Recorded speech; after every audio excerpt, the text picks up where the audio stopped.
On Sunday mornings, when Rabbi Feivel and I are not teaching, we take Shalom to parent-taught swim class at the JCC, and we see a few current and former Beth Torah members there too.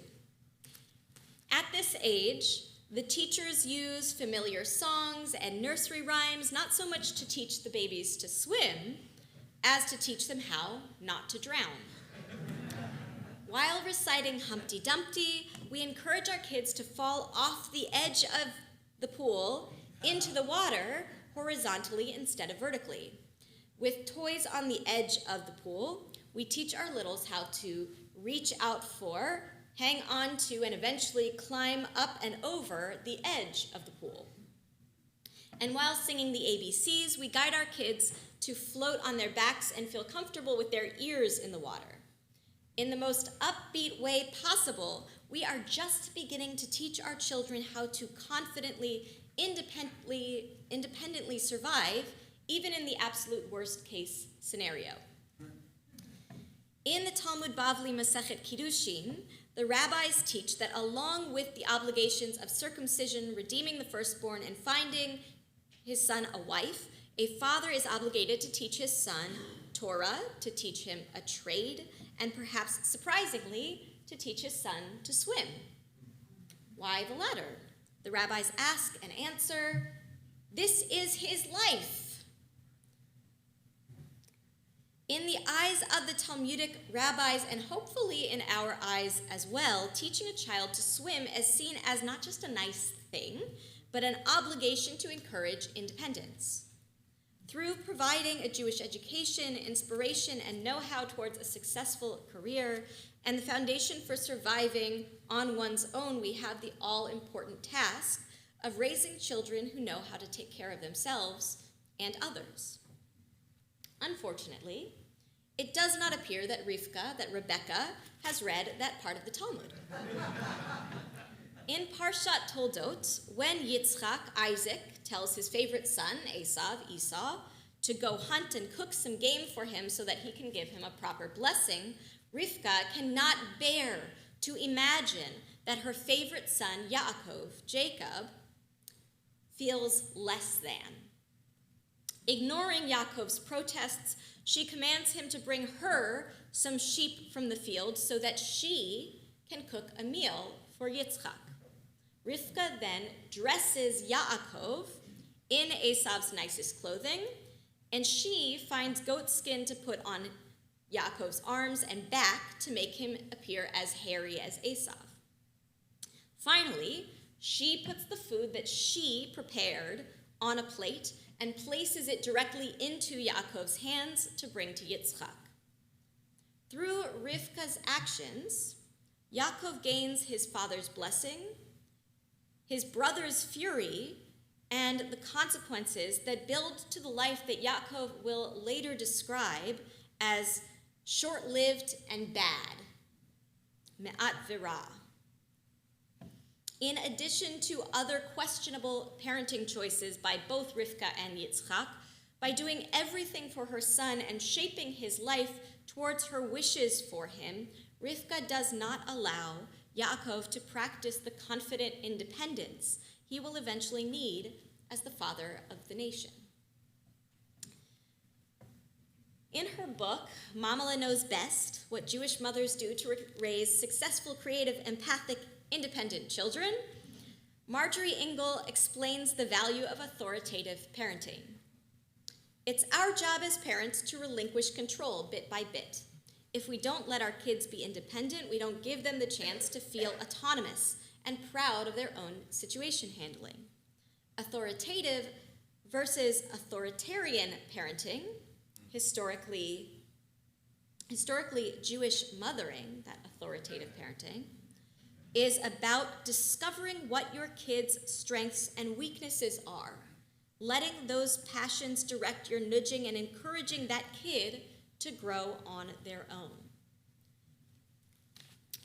As authoritative parents, we teach our children Torah by listening to their interests and giving them the tools, a drum kit with headphones possibly, a library card, answers to their seemingly endless questions, the tools to dig deeper.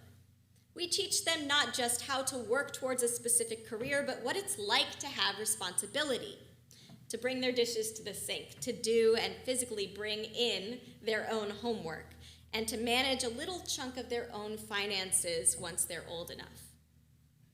Perhaps most importantly, in school, relationships, sports, and beyond, we allow them to get third place or even to fail.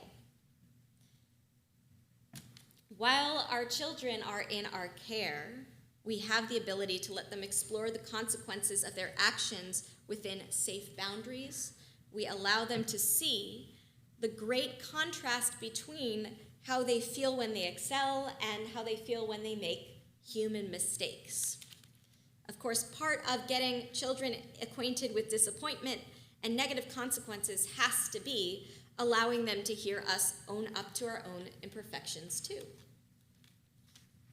When we allow our children their independence, but also cheer them on and cheer them up along the way, we let them know that they can take the small risks that are necessary for growing up, that they will be supported when they fall. We also show them the example of using confident independence towards support of those others who need an extra boost. For each of us, the balance between being too overprotective or authoritarian and too permissive will look slightly different.